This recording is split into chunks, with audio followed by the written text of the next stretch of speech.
you have one thing to tell me on my birthday for words of wisdom. What is it? Oh, Laura, you're put on the spot right now. Stay happy, stay healthy, keep your mind healthy, and think before you say and do, please. Gypsy, happy birthday. Big birthday, girl. Sorry I couldn't be there to celebrate it with you. I'll be home in a couple days. We'll celebrate it. I have something special for you. I don't know what it is yet, but we'll do something. I'm just looking forward to spend some time with you. Want you to know I love you, I miss you. I'm real proud of you. I'm happy that you're in love. You're going to be a mommy. I think you're going to be a wonderful mom. One last thing I want to say to you. As a dad, I'm coming home in a couple days to clean your room. So this is my birthday attire. Simple jeans, white tank top, and these custom-made sneakers by Brush by Soph. Adorable. All right, stay tuned for more on my birthday.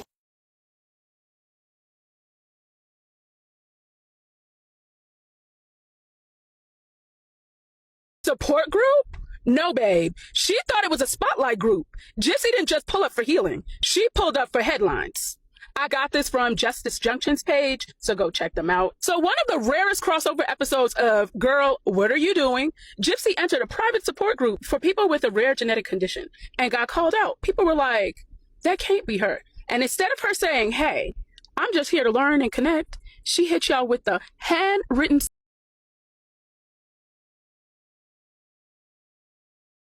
Hello, my beautiful besties. Buckle up, because today we're diving into the wild, wild world of Gypsy Rose Blanchard. And oh, honey, it's a doozy. Picture this. Gypsy, fresh off her reality TV stints and true crime docuseries fame, allegedly sliding into a Facebook support group for parents dealing with rare genetic disorders, not to offer comfort or share wisdom, but to, wait for it, brag about how her kid didn't inherit her condition. I mean, the audacity. Is this the ultimate flex, or just another chapter in Gypsy's never-ending quest for attention? Let's unpack this tea, spill it carefully, and figure out what's really going on here. As always, everything I'm about to share is alleged based on rumors swirling around the internet, so take it with a grain of salt. But you know I'm gonna serve it with a side of spice. So, let's get to the meat of today's story. Word on the street, or rather, word on the internet, is that Gypsy Rose Blanchard recently joined a Facebook support group for people dealing with rare genetic disorders, specifically those with something called a microdeletion 1q21.1. Now, if you're like me and your knowledge of genetics is limited to high school biology and binge-watching Grey's Anatomy, a microdeletion is a tiny missing piece of a chromosome that can lead to various health issues, from developmental delays to heart problems. Gypsy allegedly claims she has this condition, but here's the kicker. She says it's so mild it barely affects her. Convenient, right? Let's clear this up. Gypsy Rose Blanchard does have 1q21.1 microdeletion. That part is truth. But what she's doing with the truth, that's where the manipulation comes in. She's using the legitimate diagnosis to position herself as a victim of Munchausen by proxy, while also weaponizing that same sympathy to dodge accountability. And now she's showing up in a private Facebook group meant for parents of sick kids? Like it's a red carpet event? She posts, my name is Gypsy Rose Blanchard, and I tested positive for microdeletion 1q21.1. Okay, cool. That's valid. But then she says she's the mother of a child who tested negative, and it's giving, look how far I've come. Not let me support you or support others. I got this from Justice Junction's page. Next thing you know, she's posting this, holding up a piece of paper like we're in a courtroom cross-examination. Ma'am, this is a support group, not a proof of life. According to the rumors, she's not just joining this group to connect or learn, she's allegedly there to announce that her child, yes, Gypsy's a mom now, tested negative for the condition. And apparently, she's framing it like, thank God my kid dodged that bullet, while surrounded by parents whose kids are dealing with the disorder. Oof, can you say tone deaf? Let's pause for a second and imagine the scene. You're a parent in this support group, pouring your heart out about your child's struggles with a rare genetic condition. You're looking for empathy, advice, maybe just a virtual hug from someone who gets it. Then in swoops Gypsy Rose, reality TV star and true crime icon, holding up a metaphorical sign like she's in a hostage video saying, "Hi, it's me, Gypsy. I've got this micro-deletion, but it's no biggie, and my kid's totally fine, praise be." I'm sorry, but is this a support group or a press conference? The alleged post, from what's being whispered online, reads something like, "My name is Gypsy Rose, and I tested positive for microdeletion 1Q21.1. I'm a mother to a child who, thankfully, tested negative for it. I'm looking to meet others with my same condition." And instead of her saying, "Hey, I'm just here to learn and connect," she hit y'all with the handwritten sign that says, "I am Gypsy." Like she was auditioning for a meet and greet with herself. She didn't come for the resources, she came for the recognition, and I think we all know that. Then sis made a post like, "Hi, I'm Gypsy Rose, and I have 1Q21.1 microdeletion. My child tested negative, thank God." A child? Ma'am. Where? When? How? This was the moment the group went from support to what the F is going on. First of all, it's insulting for her to say, "My child doesn't have it, thank God," when it's a support group with a lot of parents that their children do have it. And don't forget, this ain't some random profile. It's her verified Facebook account. She was so desperate to prove that it was her that she held up a sign like she was submitting receipts for TMZ meets Maury. You know what this really looks like? Not someone looking for community, not someone seeking understanding, but someone chasing a storyline. It's giving Netflix spinoff pending. She hijacked a community space. Now, I'm no etiquette expert, but leading with, "Thankfully my kid's fine," in a group full of parents whose kids aren't fine, that's like showing up to a vegan potluck with a bucket of fried chicken and asking where the grill is. And let's talk about that sign for a hot minute. Rumor has it that when Gypsy joined this group, some members didn't believe it was the Gypsy Rose Blanchard. I mean, fair enough. How often does a true crime celebrity pop into your niche Facebook group? So allegedly, to prove her identity, Gypsy wrote out a handwritten note, held it up like she's pleading for rescue, and posted it. I can't decide if that's pathetic or just peak Gypsy. Like, girl, you're out here acting like you're auditioning for a reboot of Taken, but instead of Liam Neeson, it's just a bunch of confused moms on Facebook wondering why you're so desperate to be part of their club. Allegedly, the group wasn't exactly thrilled with her grand entrance, and some folks speculate she got the boot faster than you can say insensitive post. I mean, if you're gonna crash a support group, maybe don't lead with a victory lap about your kid's clean bill of health. And here's what makes it worse. She's in the group claiming that she's a victim of Munchausen by proxy, caused by her mother. When, baby girl, that doesn't track. Not if you actually have a diagnosis of the same genetic disorder or condition your mom was supposedly faking. You can't have a confirmed medical disorder and then turn around and say someone made it all up.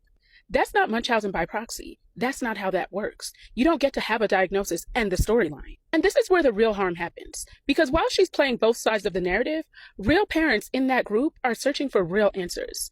They're watching their babies struggle, get misdiagnosed, lose milestones, and Gypsy's over there derailing the conversation just to announce her celebrity status? Exactly. She didn't come for resources. She came for recognition. And now a whole thread is about her and not the condition. So yes, Gypsy Rose was diagnosed with 1Q21.1. But she's not raising awareness. She's hacking it. And it's exhausting watching someone with this much of a platform use it to perform instead of purpose. Because once again, it's not about the diagnosis. That's the problem. It's about the deception. Stay tuned, stay seated, and stay ready, because the tea pouring never stops. Now let's zoom out and look at the bigger picture. Why is Gypsy even in this group? If the rumors are true, this isn't about seeking support or building community. It's about attention. Gypsy's been riding the wave of her infamy for years now. From documentaries to TV interviews to that bizarre reality show where she's planning her post-prison glow-up. But here's the thing. Attention is a drug, and Gypsy seems hooked. Allegedly, she's been milking this microdeletion diagnosis for all it's worth, despite admitting it's so mild it barely impacts her life.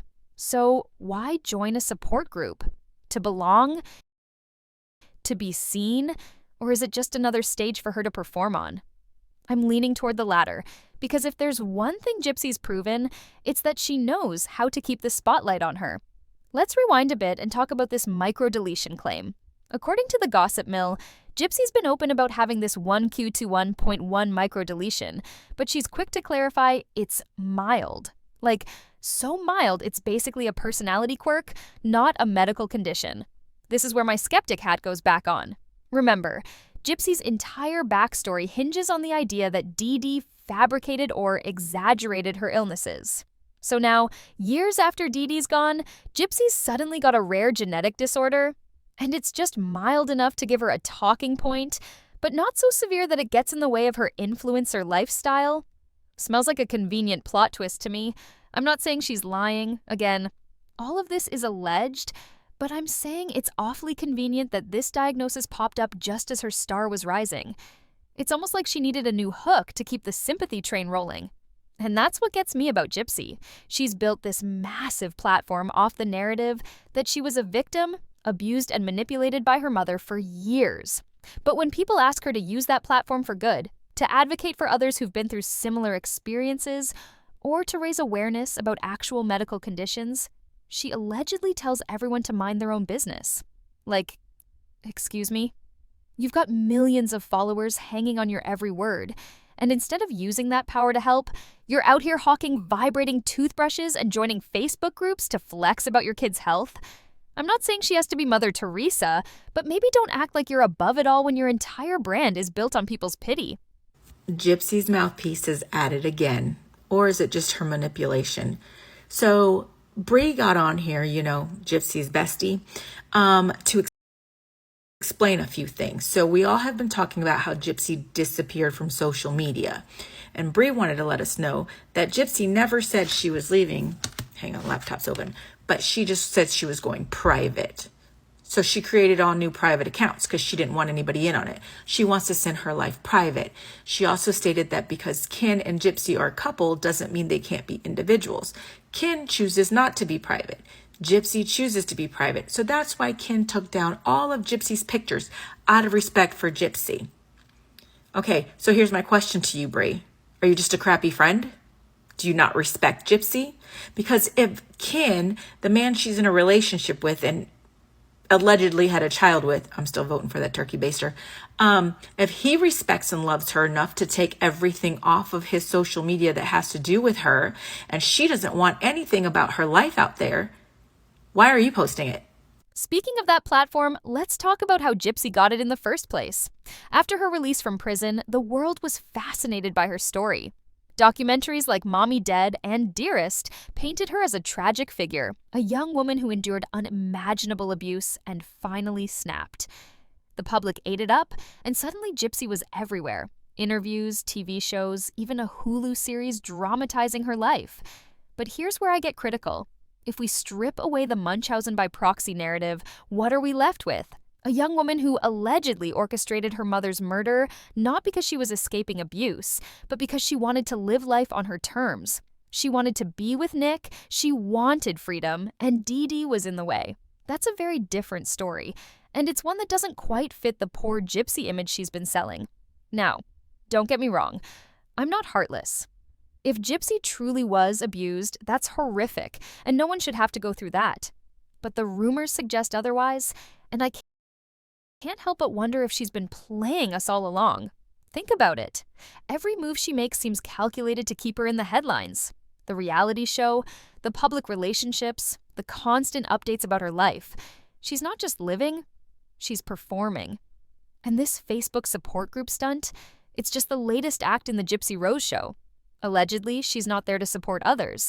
She's there to be seen, to remind everyone she's still relevant, still a victim, still someone worth talking about. You posted a clip of her birthday last night when she's singing karaoke with Ken. You posted pictures with her, Christy, everybody that was there. So either she is trying to manipulate the general public and use you to be her mouthpiece and say what she's got to say so she can pretend she's going private, or you're just a crappy friend because you don't respect her. Which one is it? You say all of us out here that make Gypsy content, we're chasing her or clout and this, that, and the other. So what are you doing? What are you doing if you're posting forbidden videos and pictures? If Gypsy wanted it out there, wouldn't she put it out there herself? Or no, she's just manipulating you to do it for her so she can keep trying to look like an innocent victim. Just wondering, which one is it? Is she manipulating and using you? Or are you a crappy friend? But stick with me, because these messages we're about to dive into, they're giving us a front row seat to a relationship that's equal parts passionate, messy, and downright questionable. Let's set the scene. We're starting with messages allegedly sent 10 days before Dee Dee's murder, which happened in June 2015. These texts and emails supposedly show Gypsy and Nick planning their future together. Oh, and maybe something a bit more sinister. Now, I'm not saying they were plotting a crime in every single message, but the vibes, they're off. Let's just say the energy is giving red flags at a bullfight. So let's dive into the alleged texts, starting with May 30th, and I'll break it down with my thoughts as we go. Ready? Let's do this. First up, we've got Nick allegedly texting Gypsy, saying, "Hun, we are still going to follow our kind traditions though, dear." Gypsy responds, "Of course, darling." Okay, so far, so sweet, right? They're talking like they're in some old-timey romance novel, all darling this and dear that. But then Nick gets a bit spicier, saying, "I look forward to cuddles. I dreamt about it, and you gave me coral smacks. Maybe so, but I look forward to kissing you." Coral smacks? Is that code for something, or just Nick trying to sound poetic? Either way, Gypsy's eating it up, and the conversation quickly takes a turn into NSFW territory. Nick's talking about giving her pleasure and being naughty on the bus, while Gypsy's all in, saying her girly parts tingle. Y'all, I'm blushing just reading this, but also, is it just me, or does Nick sound kind of meh about it? His responses are giving sure whatever energy, while Gypsy's over here pushing the flirty vibes hard. Like, girl, are you writing a script for a steamy romance flick, or is this real life? Since we are discussing Gypsy's emails, let's discuss her text messages between her and Nick. We are going to start 10 days before the crime, even though this has been being planned for 2 years. And I'm doing this because the text messages tell a story. Starting on May 30th, Nick says, "Hun, we are still going to follow our kind traditions though, dear." And Gypsy says, "Of course, darling." And Nick says, "I look forward to it, my dear. I look forward to cuddles. I dreamt about it. And you gave me coral smacks." Maybe so, but I look forward to kissing you, as I will do in the future. Blushes. Well, it's true, baby. Will you give me my first orgasm soon, my love? Will you me on the bus? I desire pleasure too, hun. Hun, I may be naughty on the bus, just depends on the moment, depends on how naughty, hun. Well, I'm going to touch you, and I'm going to kiss you too, everywhere. Dear, I may give you permission to. Good, darling. Here's my take. Gypsy's the one driving this train. Nick's replies feel like he's just along for the ride, maybe because he knows she's got him wrapped around her finger. And let's not forget, these two had allegedly been planning something big for 2 years by this point. 2 years? That's longer than some Hollywood marriages. So while they're talking about cuddles and smecks, yes, that's what they allegedly called it, there's this undercurrent of something heavier. It's like they're playing house, but the house is built on a foundation of dynamite. As for kissing you, no, you could do that on my body, sweetie. The first movie I want to watch with you is 50 Shades of Grey. I also think we should start with soft, wet canal smacks before big-time canal. Let's talk on Facebook, LOL. Dear, I'll watch that with you to get us in the mood, which depends on the time. It could be a later movie. As for canal, don't worry about that, because it's my job as your master too, dear. You make my girly parts tingle. I'm glad I do, because I'm supposed to, hun. I'm thinking about you in a naughty way. That's good. My take is, he doesn't seem that into it. His responses seem very nonchalant, and it seems like she's pushing. I don't know, though. That's just my opinion. Moving on to the next day, May 31st, we get more texts that show Gypsy's got Nick on a leash, and she's yanking it. Nick texts, "Good morning, my love of my life. I am going to start wearing a ring because I want to feel married to you." Oh, cute, right? But then Gypsy drops a bombshell. I never stopped sucking Pediasure from a baby bottle. Okay, pause. What? This is the same girl who's allegedly planning a life with her boyfriend, and she's out here admitting she's still sipping Pediasure like it's a fine wine? Nick's response is wild. Babe, I already knew that. You know, baby girl, I'm with you spiritually. I experience everything with you, dear. Nick, you good? This man is acting like he's got a psychic link to her soul, and I'm over here wondering if he's just trying to keep up with her chaos. Here are the text messages between Gypsy and Nick 10 days prior to the crime. Good morning, my love of my life. You know what? I'm gonna start wearing a ring because I want to feel married to you. So one of my rings from the girly shop, Claire, will do. Okay, hun. And sorry I didn't answer until now. I need to tell you a secret, hon. Go ahead, dear. I never stopped sucking Pediasure from a baby bottle. Babe, I already knew that. You know? How? Baby girl, seriously, do you not understand that I am with you spiritually? I experience everything with you, dear. That's why there is no point in hiding things from me. Oh, okay, hon. But then the tone shifts. Gypsy's like, are you with me when I'm naked? And Nick's all, I'm going to church, hun.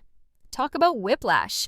One minute they're talking about spiritual connections and baby bottles. The next, Nick's dodging her flirty texts to go pray. And then, out of nowhere, he says, I'm 100% with the plan. The plan? What plan, Nick? Are we talking about a romantic getaway or something way darker? Gypsy's response is just, okay, darling. Okay, that's it? Girl, you're supposed to be the mastermind here, and all you've got is okay? I'm getting the sense Gypsy's playing 4D chess while Nick's still figuring out the rules to checkers. Are you with me when I'm naked? I'm going to church, hon. What a drastic shift. Okay, hun, and I'm with you at all times. Darling, I'm 100% with the plan. What do you mean, dear? I'm in for it, hon. No doubts. Okay, darling. That's all? Just okay? I was expecting, I don't know, joy, I guess. Dear, of course I'm happy. Okay, good, sweetie. What's your stepdad's name, just so I know? Charlie, that's what it is, hon. Okay, darling, cool. Yes, dear. Please be online. Okay, darling. Now, let's talk about June 1st, 9 days before the crime. This is where things get messy. Gypsy's texting Nick saying, so you won't end this? I'm not saying anything besides it's a waste of time. Get your ass back here now. Whoa, hold up. Is she mad because Nick's not responding fast enough? Or is there something else going on? Nick fires back. As far as I'm concerned, I'm gonna rip you a new one. It's not worth it. I always fight for us. It's your turn for once. Y'all, this is giving toxic relationship vibes. Gypsy's pushing, Nick's pushing back, and it feels like they're one text away from a full-on soap opera showdown. But then Gypsy pulls out the drama card. I don't know what's wrong with me. Do you know? Come on, babe. I know you can bond with me better than that. I love, adore, and worship you, my dear.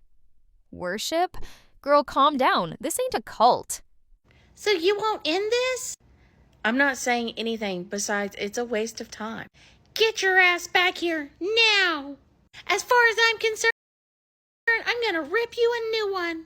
It's not worth it. I always fight for us. It's your turn for once. Me? How the hell am I gonna fight if it's one-sided? What will I wear to impress your folks? I'm gonna go with you, damn it. I told you I would let you know in person. Why do you say it that way? I'm me again. I'm sorry, but this is giving Pinocchio, I'm a real boy. I'm sorry, my love. Dear, you gave me another scare. Okay, well, good night, hon. Y'all, Gypsy didn't go to sleep. She kept texting. I don't know what's wrong with me. Do you know? Come on, babe. I know you can bond with me better than that. I love, adore, and worship you, my dear. True love. I just did it online. At the same time. I didn't mean it when I call the life with you trash. Nick's response is classic. Dear, it's about the smecks. The sooner I give you an orgasm, the sooner you go back to your lovey-dovey happy cell phone. Okay, Nick, so your solution to her mood swings is sex? Bold strategy. Let's see how it plays out. Spoiler, it doesn't. Gypsy keeps going, saying, I think I'm bipolar. Oh, honey, self-diagnosing with bipolar disorder via text? That's a choice. And Nick's just like, is there medication for that, hun? Dude, you're not her therapist, you're her boyfriend, allegedly plotting a murder together. Maybe focus on that instead of playing WebMD. This back and forth is exhausting, but it's also revealing. Gypsy's got this push-pull dynamic where she's all in 1 minute, then threatening to push Nick away the next. She's like, I can't leave, but I can make you leave. And Nick's over here begging her not to. It's giving manipulation 101, and I'm not saying Gypsy's some evil mastermind, but she's definitely steering this ship. My theory? She's keeping Nick on edge to make sure he's committed to whatever plan they're cooking up. And let's be real. We all know what that plan turned out to be. So we're about to start seeing the back and forth pull that Gypsy does with people. Dear, it's about the smecks. Like I told you before, the sooner I give you an orgasm, the sooner you go back to your lovey-dovey happy self, hun. But I just said it back to you, sweetie. Please say it back. So Smex is like a tranquilizer? LOL. Babe, someday you'll how important it is in our life. Just forget all I said tonight. Why do you say that? I never meant any hurtful thing. I'm in a self-destructive mode. I bet her mom had wished she'd stayed in self-destruction and not mommy destruction mode. When I'm like that, ignore me. Well, all I could do is hope you come back, honey. I want to be with you. I know, dear. You scared me, though. I thought I lost you. You almost did. ... I think I'm bipolar. Not Gypsy, giving herself a new diagnosis. Anyways. What? Baby, I don't want to lose you, though. And you told me that I couldn't ever lose. Now I worry I will. Well, it's more I would push you away until you walked away. I can't leave, but I can make you leave. Babe, is that supposed to be comforting? In a way, yes, hun. Is there medication for bipolar, hun? Babe, if I let you take medication for that, are you thinking it would help? Ollie, massive migraine. I'm not sure if it could be the distance. 'Cause I would have jogged to Wisconsin that night I met you. So are you saying it will get better once we're in person?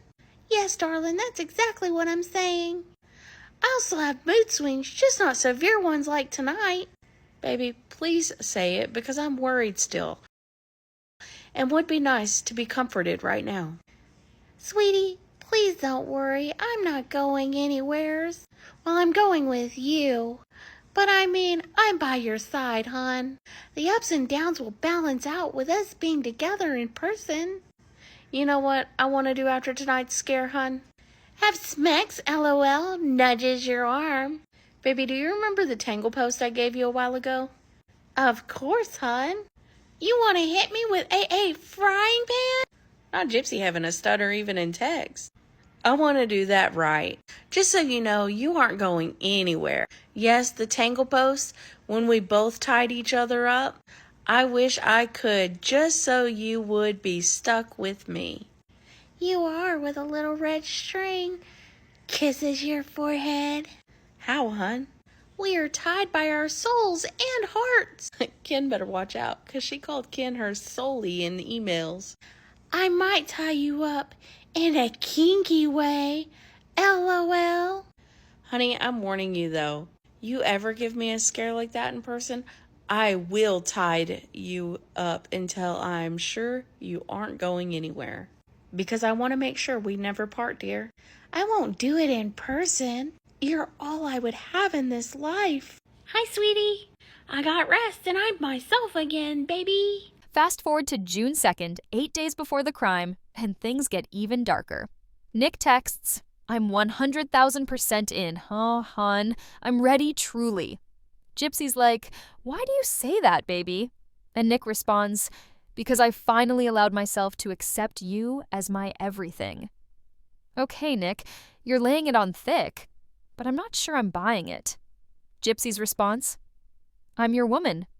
Short and sweet, but it feels like she's marking her territory. Then they start arguing about some questions Gypsy asked Nick to answer online.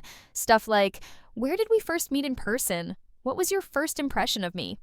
These questions were allegedly part of their cover-up plan, like they were crafting a fake backstory for their relationship. But Gypsy's not happy with Nick's answers, calling them too generic. She texts, "You don't get it, do you? I saved them before," and then goes off. "All you do is make me cry. I give everything for you." Y'all, this is a masterclass in emotional manipulation. Gypsy's flipping the script, making Nick feel like he's failing her, when really, she's the one setting impossible standards. Nick tries to defend himself, saying, "I always put my best," and you say 90%? Bullshit. Oof, Nick's getting heated, but Gypsy's not backing down. She's like, "I have given you plenty of happy memories. Who puts up with your overbearing ways and your ridiculous political shit?" Political shit? What is this, a Reddit thread? I'm dying to know what Nick's ridiculous political shit is, but alas, the texts don't spill that tea. I'm 100,000% in, hun. I'm ready, truly. Why do you say that, baby? Because I finally allowed myself to accept you are my everything. I will go with you and live our dream. Okay, hun. Darling, I'm so sorry about last night. I'm completely different. I'm your woman. Okay, dear. His responses are really given. And I will be truly your everything. I know I've been up and down, but darling, in 9 days, I'm yours forever. True, hun. True, baby. And yes, I am gonna fight like hell for us, baby. Do you forgive me, darling? Baby, you have a couple of questions to answer online. Please read, hun. Okay, dear. By the way, I trashed my old show broken laptop. We can just use one computer together, hun. Dear, I answered you. And what about all the memories of us on you? The questions that he answered were as followed. Where did we first meet in person? What was your first impression of me? What was your favorite part of our date? What did you like most about me? And what are you most excited about for our future? And those answers were not good enough for Gypsy because she responded, I saved them, but fuck you. You don't get it, do you? The answers used for this were going to be part of their cover-up plan on how they met and everything. And Gypsy felt that the answers were too generic and not emotional enough or sweet enough. Anyways, let's go on. Never mind. Dear, what the heck? I tried being there for you. All you do is make me cry. I give everything for you. I was trying to be nice while explaining myself. Then you say that? Dear, that was uncalled for. I always put my best. And you say 90%? Bullshit. Baby, I don't only make you cry. I have given you plenty of happy memories. Who puts up with your overbearing ways and your ridiculous political shit? Dear, I'm not trying to argue with you, so please stop. I was in a romantic mood. Now you screwed that to hell. Point is, this fight shows how volatile their relationship was. 1 minute they're planning a future together, the next they're tearing each other apart over email Q&As. Well, sorry, I'll leave you alone. All you do is push me away. Sadly, 10 minutes ago, all I wanted was to snuggle with you. Dear, just stop talking to me. You were only going to make things worse, since apparently now I know I can't open up to you. Just because of that, you keep bitching. I opened up. I was what you wanted and you pushed me away. Yeah, you told me to F off. I guess I'll punching bag. Why couldn't you have just been loving? Remind you, this whole meltdown was because he did not answer the questions in the way Gypsy thought he should answer the questions. But wait, it gets weirder. On the same day, we get some deeply unsettling messages. Gypsy starts calling Nick daddy, and he's referring to her as his darling daughter. I'm sorry, what? This is giving incest vibes, and I'm not here for it. Nick says, my darling daughter, just know that daddy always worshipped you. And Gypsy's like, I want you to stay with me. You said you was coming to get me. Okay, let's unpack this. First, the daddy thing is creepy, especially given the context of their relationship. Second, Gypsy's more concerned about Nick coming to get her than his threats to end it all. Yes, you heard that right. Nick's out here threatening to unalive himself, saying, if Bella doesn't come back, I don't want anyone else, so I will end it. Bella's one of Gypsy's alter egos, by the way, because apparently she's got multiple personalities in this drama.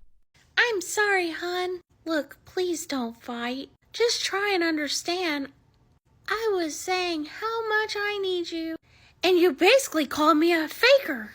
I didn't push you away. All I did was explain, and you told me off. If that is how I feel, then I guess I can't make you happy anymore. Sorry I'm a failure to you. Can we please talk online? Please, we're going to be living together soon. Shouldn't we at least try and make this work? You are safe from me now. I did the right thing. Dear, I hope you come back. You are free, sweetie. You don't have a bitch of a girl now. Free, yes. Free to die. Bye, my love. Daddy, Daddy, crying. What do you mean? Question mark. My love. Nicholas, answer me. Sweetie, if Bella doesn't come back, I don't want anyone else, so I will end it. My darling daughter, just know that Daddy always worshipped you. And what? I don't understand, Daddy. I'm gone. Bye, my everything. I'll miss you all. And time to end it all. Wait, Daddy, wait. Please end us. You mean you won't be mine anymore? What does my daughter want before I go to hell? I want you to stay with me. You said you was coming to get me. Interesting that her concern was not him saying that he was going to end himself. It was that nobody would be coming to get her. Anyways, Bella doesn't want me, so no one will. Have me but her, so I'll go to hell then, if I can't have her. Gypsy's response? She does want you. She needs you. But it's not about Nick's well-being. It's about making sure he's still on board to get her. This is where my skepticism kicks in hard. I don't think Gypsy was some innocent damsel in distress. I think she was playing Nick like a fiddle, using his emotions to keep him locked into their plan. And that plan, as we all know, ended with Dee Dee's murder. I'm not saying Gypsy didn't have a rough life. Living with Dee Dee couldn't have been easy, but I don't believe the Munchausen by proxy story. I think Gypsy wanted freedom, and she wanted it with Nick no matter the cost. These messages, they're showing us a girl who's calculated, manipulative, and maybe a little too comfortable playing the victim. Let's keep going. She does want you. She needs you. You have lots of girlfriends. Jip, are you talking about all your personalities? You're handsome. I'm done. Bye, my love. You say you need me, but you broke us off, so I cut myself off. If you don't stop me in time, because without you, I am nothing. Are you threatening to unalive yourself? You can't. Why? Because if you do, then I will as well. Then come back before I do it, because you know I always back up my words. Please don't do it, my love. Please, please. I want you, I do. But I'm bad for you. Stay with me, please. I'm about to put I'm not going to read that. And let it... If you don't come back within the next 3 minutes...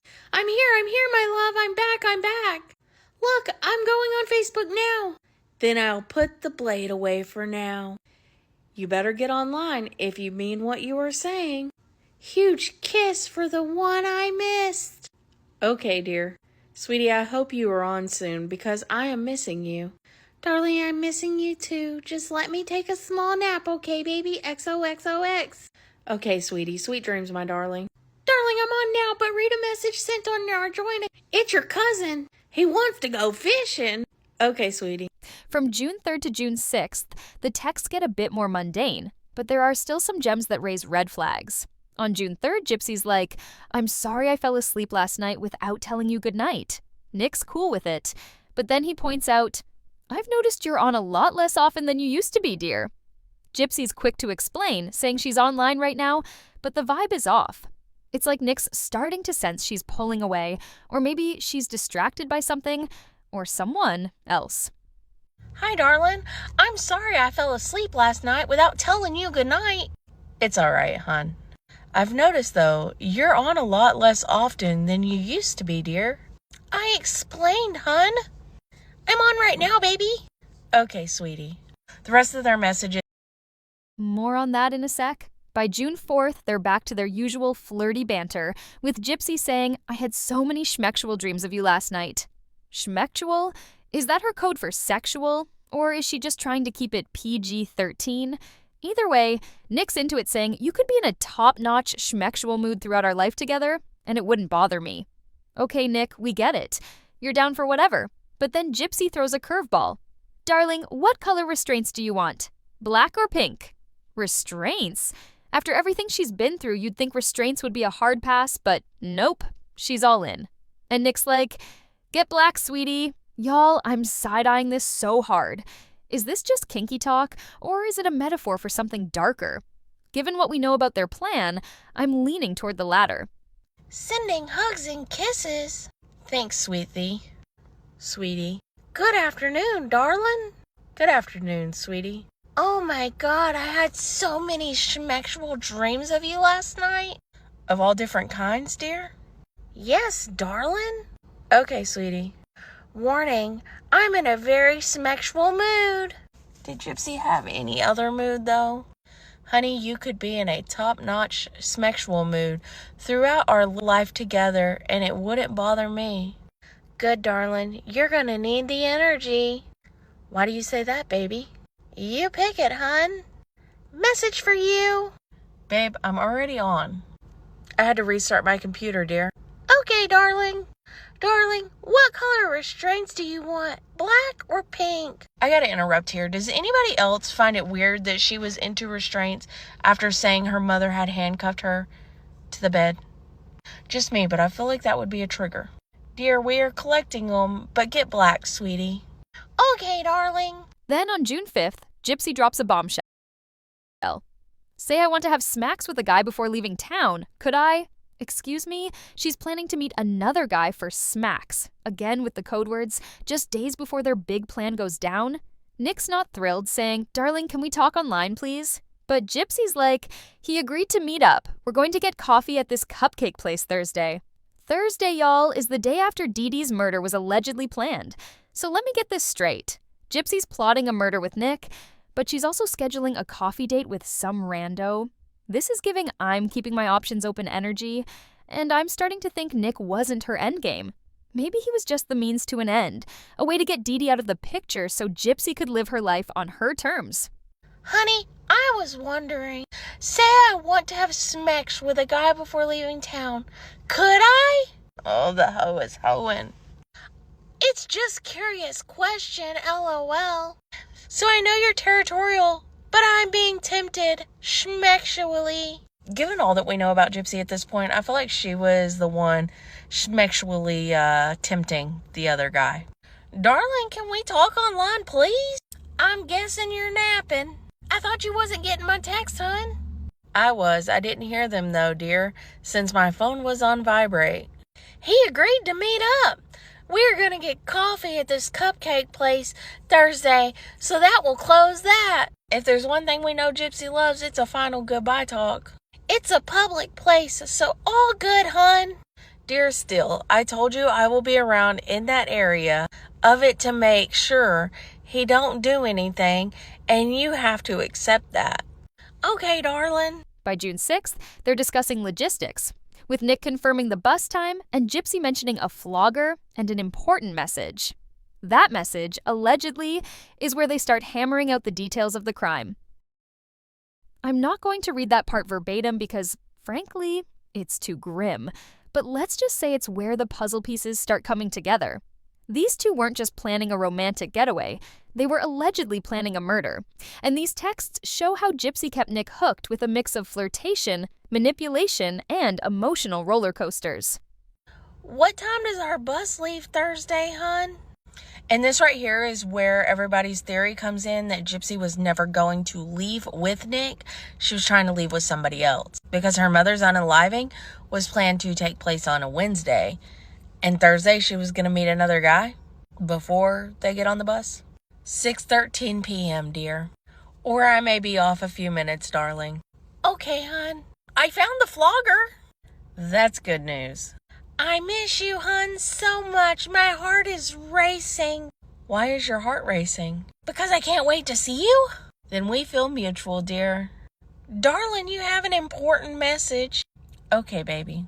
That message was where they began discussing the logistics of the crime. So, What's my take on all this? I think Gypsy was the puppet master here. Nick's responses often feel lukewarm, like he's trying to keep up with her intensity but isn't fully in control. Gypsy, on the other hand, is pushing all the buttons, flirting, fighting, threatening to walk away, even playing the I'm bipolar card to keep Nick on edge. And that daddy stuff, it's creepy, but it's also strategic.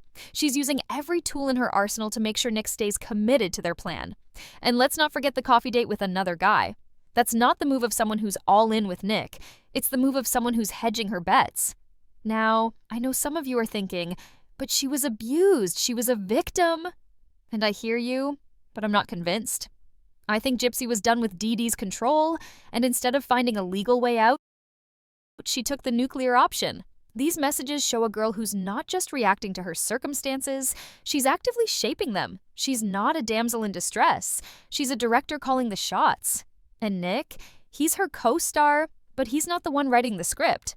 Gypsy Rose, this is just more lies. Your story has shifted. It has changed multiple times since you first started telling. Hell, in one of your documentaries, you talk about how someone called and told your mom about you being at dance. In the next one, you say you dropped your cell phone and she found it, and that's how she found out where you were. Tied, chain, and handcuffed are not the same thing. You can keep playing like, oh, it's the verbiage. No, it's your lies catching you up. In her book, she explains how she wasn't allowed to play with Barbies, but people found pictures of Gypsy Rose with them damn Barbies. So she says, I was talking about when I was younger. I didn't know I had to say that. Girl, we wasn't living that life with you. You can't say you weren't allowed to play with Barbies and not put an age, and then when we show pictures of you, oh no, that's not what I meant. You change things to fit your fucking narrative. Now, she also brings up how Ken was on live talking about how her mom tinted the windows so people couldn't see her walking. Gypsy Rose said, that's not true. That's not true. He said he was asked, why did my mom cover the windows with tint? He said, oh, so people wouldn't see me walking. Now the whole TikTok is screaming, Gypsy lied about that just because Ken said something different. Goes on to say Ken and Christy were not living that life with her. Don't know horse shit about what her life is like. You know what, Gypsy? You're right. They don't. But Ken mentioning that your mom tinted the windows so people would not see you walking in the house, that's not a slip up. That's something you had to have told him. A lot of us out here already suspected that. Muscle mass was great. You were walking around way more than you like to imply. And then my book is a whole other level of things that don't add up because I had a co-author